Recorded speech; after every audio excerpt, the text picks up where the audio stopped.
لو أنزلنا هذا القرآن على جبل لرأيته خاشعا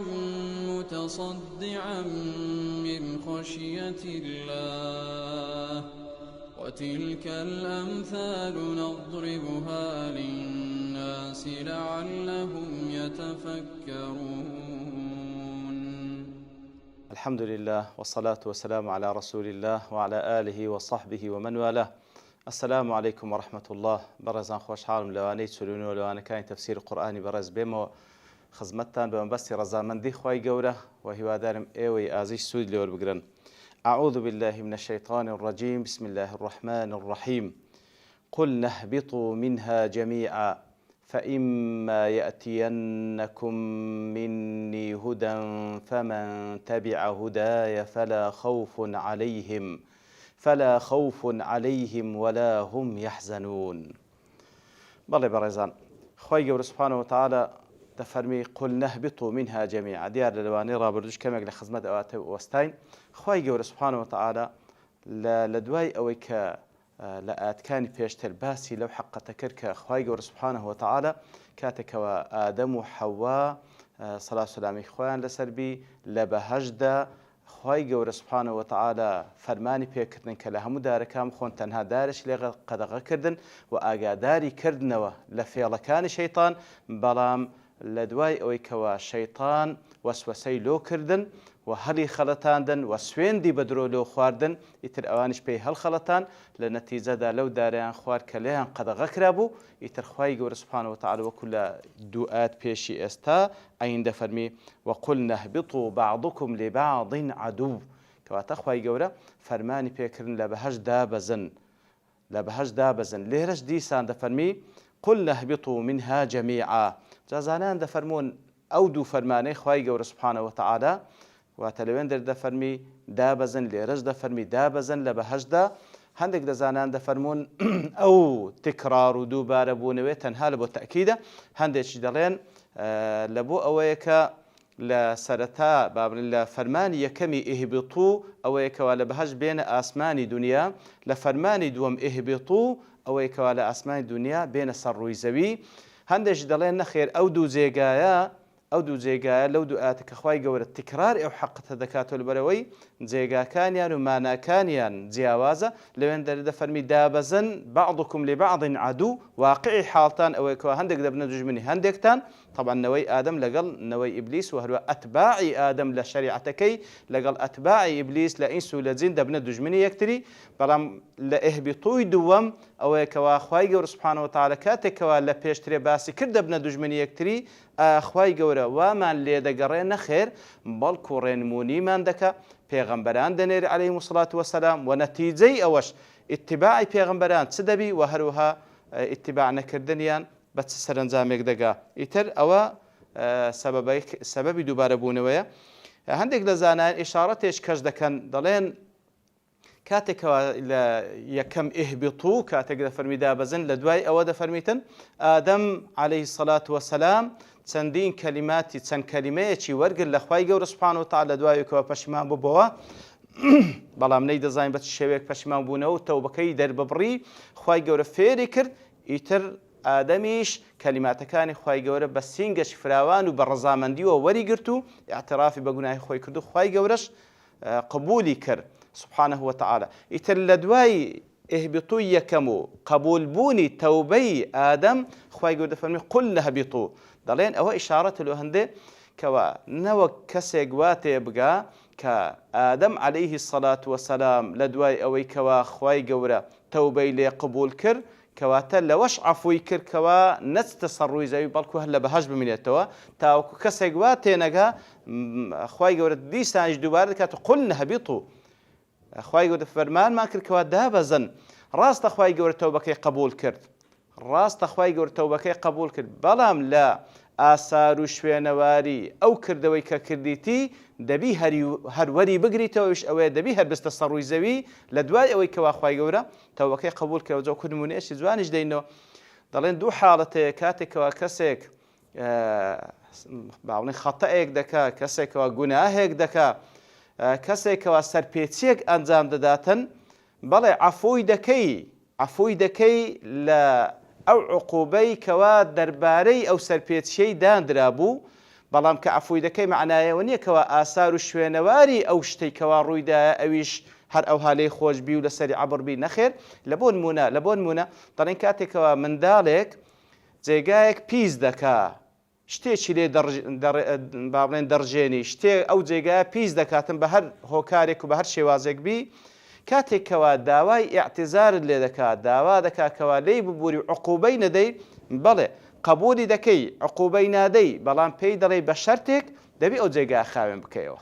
بە شەرتێک دەبی ئەو جێگای خاوێن کەواتە بەڕاستە ئەوەش ئوسلوبە تەئدیبی زۆر چاکە، بەڵێ عقوبەی نادەی، سزای ئەو سەرپێچیەی نادەیەوە کە ئەو کردیتی، بەڵام دەبی ئاسەوار و شوێنەواری ئەو کردەوەی کە کردیتی دەبی وەری بگریتەوە یاخود دەبی با بڕێن لەسەری جێبەجێ بکرێتن. ئیتر بەو شێوەیە ئادەم عەلەیهی سڵات وسەلام کاتێکەوە تەوبە دەکا و خوای گەورەش تەوبەکەی قبول دەکا، بەڵام معنای ئەوە نییە کەوا ئاسار و شوێنواری ئەو کردەوە کەوا کردیت بە تەواتی بسڕێتەوە، بەڵکو دەبی بێتە سەر ڕووی زەوی ئەگەر چیش خوای گەورە سوبحانەهو وتەعالە تەوبەکەی قبول کردیە. قلنا اهبطوا منها جميعا، وەکو گوتمان جەمیعەن لە بۆ ئادەم حەوا ئیبلیس کەواتە هەر هەمووی دێنە سەر ڕووی زەوی، ئیتر نەوەکانی ئادەم و حەوا لەگەڵ نەوەکانی ئیبلیس هەر هەمووی دێنە سەر ڕووی زەوی. فإما يأتينكم مني هدى، ترخواي گەورە لە ڕوانگەی ڕەحمەتەوە سبحانه وتعالى خوای گەورە هیدایەت و ڕێنمونی لەسەر زمانی پێغەمبەران عەلەیهیمو الصلاة والسلام دەنێری لە بۆ ئینس و جین، لە بۆ نەوەی ئادەم و هەروەها لە بۆ نەوەکانی جنیش، لەبەرەوەی ئەوانیش مخەیەرن لە ئەنجامدانی چاکە و یاخود سەرپێچکردن و ئەنجامدانی خراپە. ئیتر هەر کاتێکەوە هیدایەتێک هات لەلایەن خوای گەورە سبحانه وتعالى کەواتە لێرە فإما يأتينكم مني هدى، بەڕاستی هودا بە نەکیرە هاتیە کەواتە هیدایەتێکی زۆر گەورە کاتێک لەلایەن خوایەکی عەظیمەوە هاتیە سبحانه وتعالى. فمن تبع هدايا، دیسان هیدایەتەکە تەنسیب دەکاتەوە سەر خۆی، فمن تبع هدايا کەواتە هەر کەسێک شوێنکەوتەی ئەو هیدایەتە بی کە لەلایەن خوای گەورەوە هاتیە سبحانه، هیدایەتی خوایە، هیدایەتی رب العالمینە، هیدایەتی ئەرحەم الراحمینە، هەر کەسێک شوێنکەوتەی ئەو هیدایەتە بی فلا خوف عليهم ولا هم يحزنون،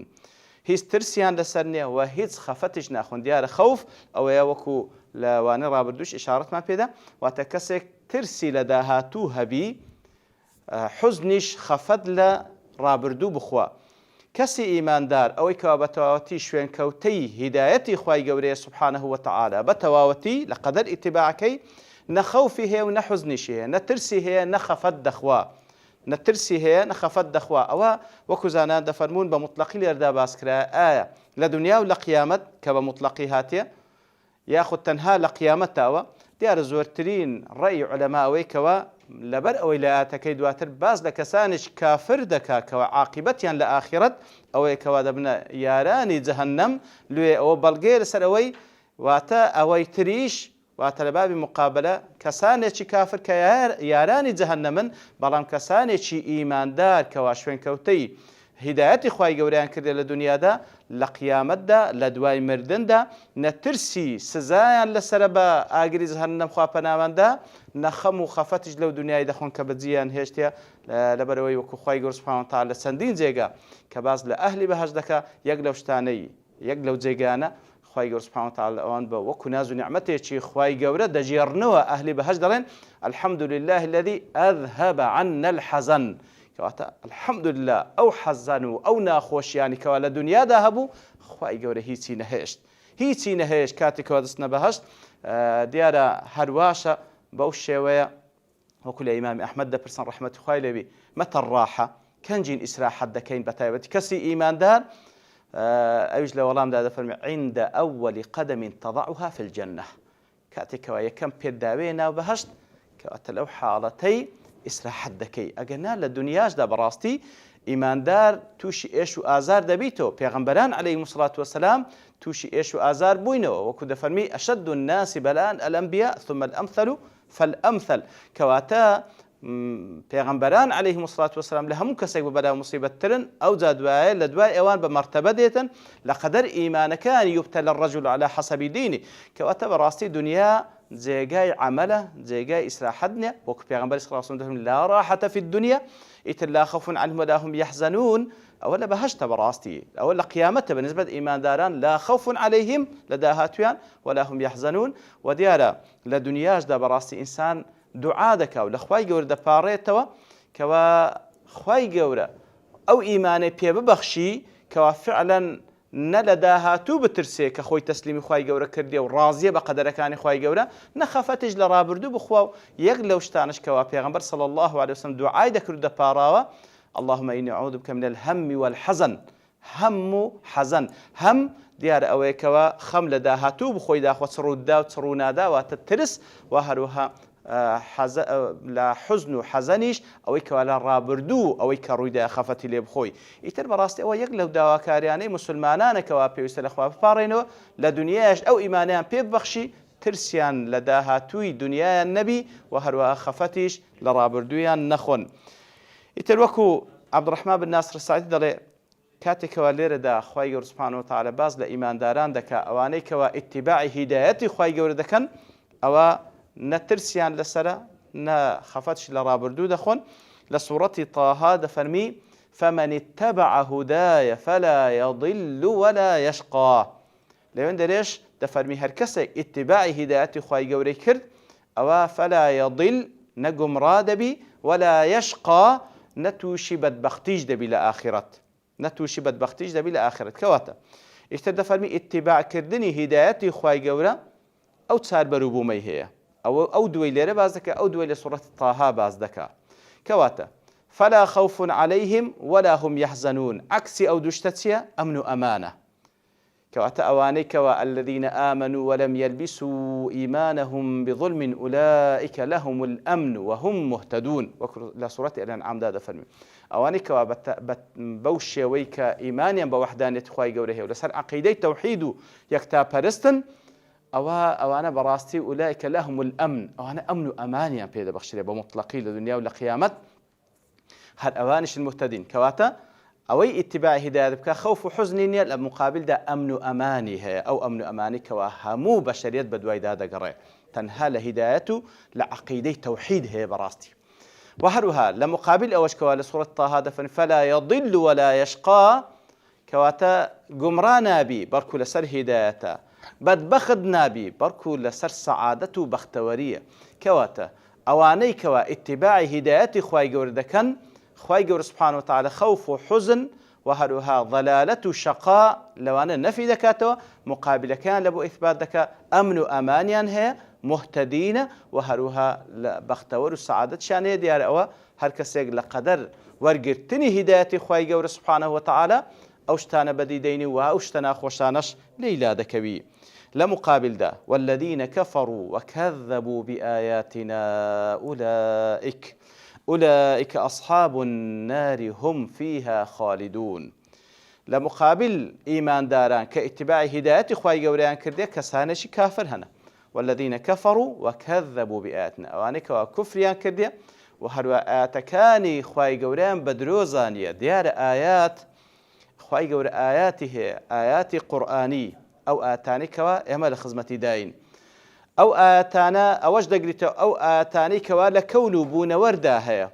أو آتاني لو كون بون وردا كهر هموي بلغان لسر وحدانيتي خواي قورة سبحانه وتعالى وهروها آيات أو معجزاتاني كوا خواي قورة ببيغمبراني دبخشيتن تا وكو خلچي بيان باور بكن أوانا بيام نيرن بيغمبرن للان خواي قورة سبحانه وتعالى هاتينا إتر دفرمي كساني كوا كفر بآتكاني خواي قورة بكا إنكاري بكا باوري بينيني وهروها وكذبوا بآياتنا آتكاني خواي قورة بدرو بزاني أولئك أصحاب النار أوانا كسانيكن دبنا ياراني آقر أصحاب لا مصاحبي هاتي واتا هاودمي آقرن بردوام مصاحبي آقرن كواتا أوانا كسانشي كافرن هم فيها خالدون أوانا هتاي لناو دمينينوا أوا جزاي كساني كافرة كواتا لبران بردا